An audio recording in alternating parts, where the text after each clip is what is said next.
Damansena, iti wili sinoroba. Damansena,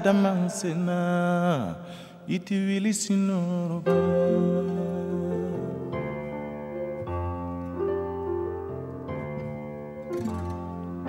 Damansena, iti wili sinoroba. Damansena. Située en Afrique de l'Ouest, la Guinée est un pays couvrant une superficie de 245 857 km² avec une population estimée à environ 12 millions d'habitants en 2013, selon le recensement général de la population et de l'habitat. Ce territoire est doté d'énormes potentialités minières, parmi lesquelles le diamant occupe une place de choix.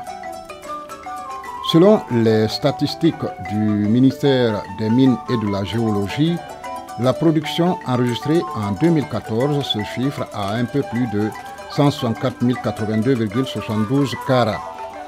Dans certaines préfectures telles que Furikaria, Kindia et Macenta, la majeure partie des exploitants artisanaux de diamants travaillent dans l'illégalité.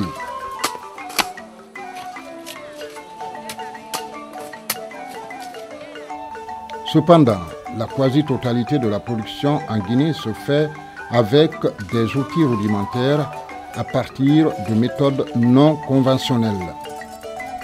Ces chercheurs de diamants ne donnent guère d'importance aux techniques qui pourraient accroître leur production en préservant l'environnement. La recherche de cette pierre précieuse n'est pas sans effet nocif sur l'environnement.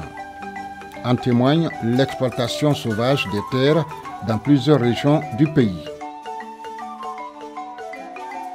Un site d'exploitation artisanale à Furikaria, à une centaine de kilomètres de Conakry.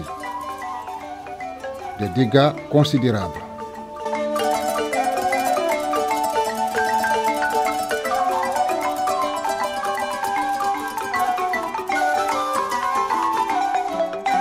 Dans le cadre de l'amélioration de la gouvernance du secteur, le projet DPDDA2, en collaboration avec le ministère des Mines et de la Géologie, a organisé du 18 au 26 juin 2014 à Furikaria un survol aérien. La mission, conduite par une équipe du projet et des experts de l'USGS, avait pour but de réaliser la photographie aérienne des zones d'exploitation artisanale du diamant et mener une campagne de sensibilisation autour de cette activité de survol aérien. L'objectif de cette opération est de collecter des données d'observation du site, de faire le profil des tranchées, d'interviewer des mineurs, de survoler et prendre des images aériennes avec l'hélicoptère miniature dans les zones d'exploitation artisanale du diamant à Furikaria. Au finish, les photographies aériennes des 5 sites miniers sont disponibles ainsi que les données d'observation des sites et le profil des tranchées.